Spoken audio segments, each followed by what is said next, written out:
Assalamualaikum warahmatullahi wabarakatuh. Perkenalkan, nama saya Muhammad Ghazali Aura Anbia. Saya dari IT 4201 dengan NIM 1303184105 dalam rangka penyelesaian tugas besar mata kuliah interaksi manusia dan komputer, yaitu tugas redesign interface. Saya memilih untuk meredesain Google Meet.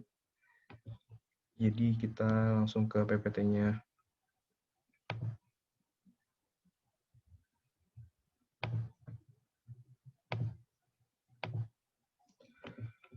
Ya, ini adalah header dari PPT saya, redesign user interface pada Google Meet. Kemudian step pertama yaitu memahami pengguna.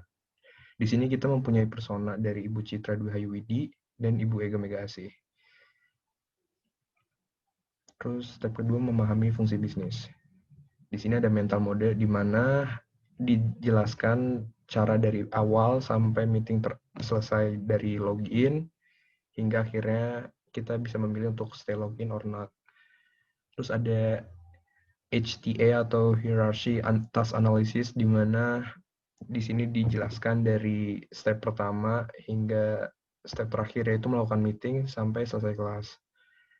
Terus di sini, oh iya, tadi tuh HTA dari si yang ini ya, yang bikin meeting atau biasanya dilakukan oleh dosen atau guru.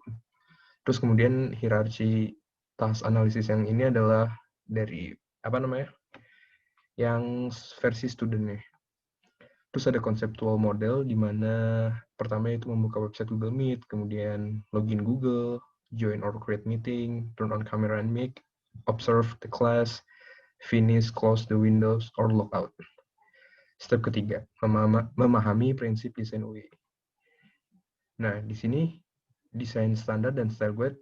Dalam warna, saya memilih warna-warna muda agar terlihat fresh. Kemudian untuk font ada Arial, karena lebih simple menurut saya. Dan size-nya itu di website yang saya buat tergantung, ada size 14 sampai 70, tergantung kebutuhan ketika dia menjadi judul pasti akan besar, dan apabila dia menjadi sub judul mungkin ya size 14 atau bagaimana. Biasanya tuh yang ada di button ada tulisannya kayak login atau apa, itu biasanya 14. Dan kalau misalnya welcome to Google Meet, biasanya nggak mungkin 70 sih, cuman 60-an gitu, pokoknya besar. Terus untuk icon, saya nggak ganti, ikonnya dari Google Meet yang langsung bisa kelihatan di situ. Terus jenis image yang saya gunakan dalam prototipe saya, yaitu JPG atau JPEG, untuk agar lebih cepat ngeloadnya. Loadingnya lebih cepat, karena memakan bandwidth yang tidak begitu banyak. Terus di sini ada step 4, yaitu membangun menu sistem dan skema navigasi. Yang beda dari Google Meet, biasanya mereka nggak ada sign in tampilan awal ya. Soalnya kita langsung join or create meeting, dan karena tadi yang di user persona yang waktu itu awal saya sudah wawancara, mereka kesusahan karena ini beda akun atau kita salah akun ketika ingin join suatu meeting. Oleh karena itu saya membuat tampilan awal. Di sini tampilan awalnya seperti ini. Ini perbedaan ini apa namanya? Utama meeting room ketika kita apa namanya? Sudah login, kita bisa start meeting. Nah, ini nih yang di kiri ini Google Meet biasanya awalnya. Terus yang di kanan udah saya redesign. Nah, ini kan waiting room yang Google Meet-nya. Kemudian setelah saya redesign jadi seperti ini. Jadi lebih apa namanya? Agak lebih simple menurut saya sih. Dan step kelima yaitu memahami type of Windows. Type of Windows yang Google Meet ini adalah primary Windows, di mana yang berartikan bahwa kalau misalnya Google Meet itu menampilkan semuanya dalam satu Windows. Jadi namanya primary Windows.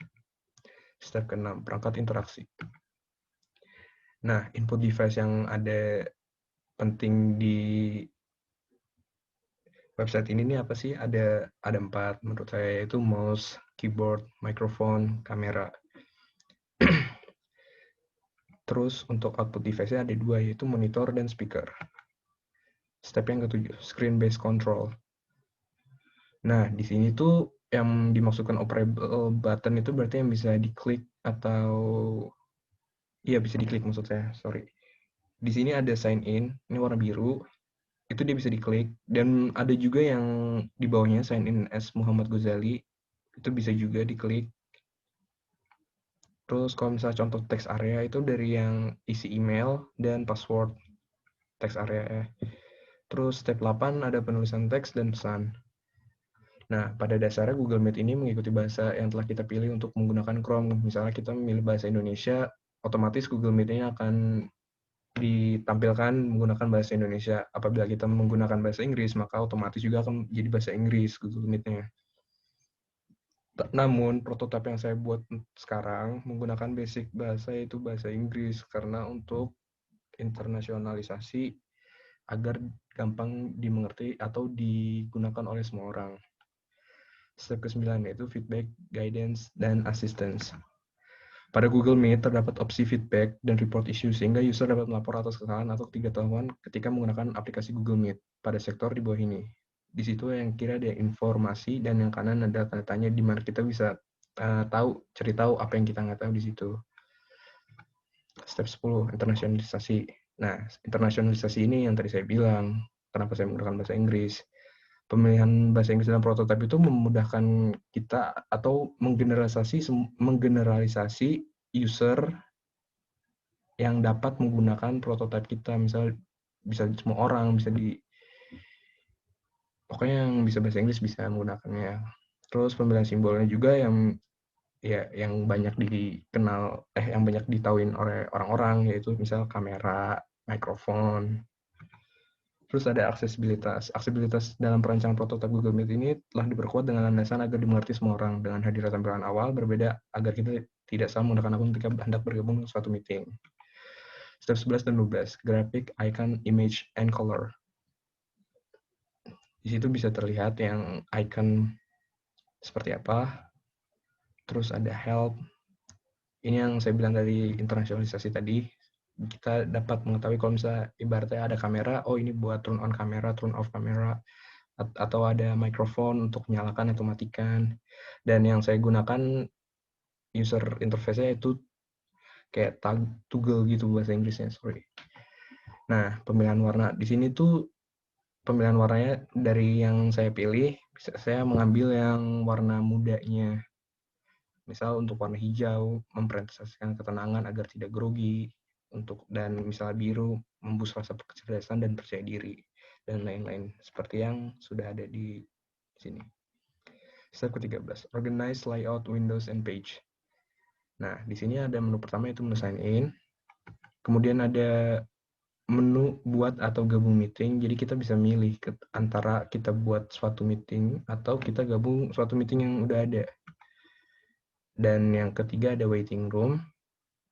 Dari waiting room kita masuk ke in-call room. Nah, in-call room ini bedanya kita bisa matiin telepon ketika sudah selesai, dan di sebelah kanannya ada notes di mana ketika kita ada pesan penting yang disampaikan oleh dosen atau guru atau siapapun, kita bisa menuliskannya di situ sehingga tidak lupa atau bisa kesimpan. Nah, di sini ada yang terakhir yaitu feedback after the meeting. Soalnya seperti Google Meet biasanya, kita harus mengasih berapa bintang. Dan di sini kita cukup dengan emot sedih atau senang, karena kita puas atau tidak. Terus di bawahnya lagi ada buttons di mana kita akan selalu tetap sign in, atau kita terlog out dari Google Meet-nya. Nah, step 14, testing. Usability goals-nya itu yang saya incar ada dua, yaitu mudah dipahami oleh user, terus semua operable, button, dan segala macam dapat digunakan dan transisi sesuai pada dasar prototipe yang saya sudah buat. Skenario pengujian usability. Menyiapkan prototipe, membuat parameter keberhasilan, mempersiapkan skenario pengujian, menentukan calon penguji, membuat tahap penguji, analisis hasil pengujian. Dan prototipe dan trial, saya menggunakan Proto.io.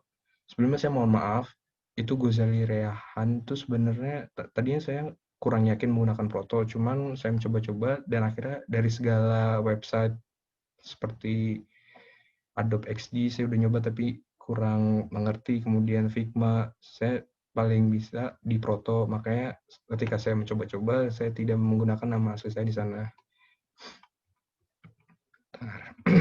Di sini. Di sini kita udah ada di protonya, seperti apa namanya link yang tadi saya cantumkan. Di sini kita bisa enter Gmail address. Ini text area. Contohnya saya. Passwordnya ini. Nah, di perbedaan antara dua text area ini ada yang satu itu menampilkan teksnya dan yang kedua itu untuk khusus password. Jadi dia akan tampil bintang-bintang. Kita sign in. Ketika kita masuk di sini, kita bisa milih antara start new meeting atau enter meeting code. Nah, di start new meeting kita coba. Nah, di sini ketika meeting sudah terbuat, kita tinggal join.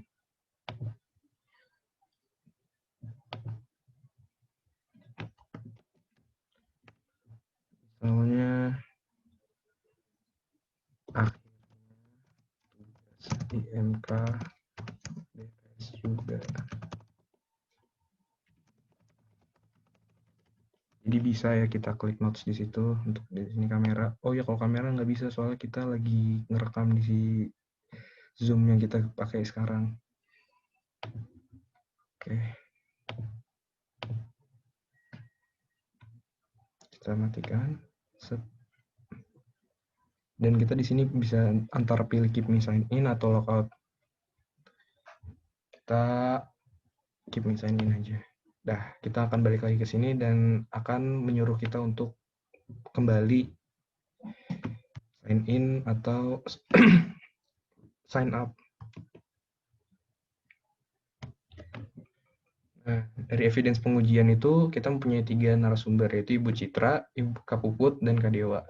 Nah, Ibu Citra itu ibu rumah tangga di mana dia juga harus mengawasi 2 anaknya yang masih SD, yang satu SD, yang satu TK. Kemudian Kak Puput itu pelajar SMA.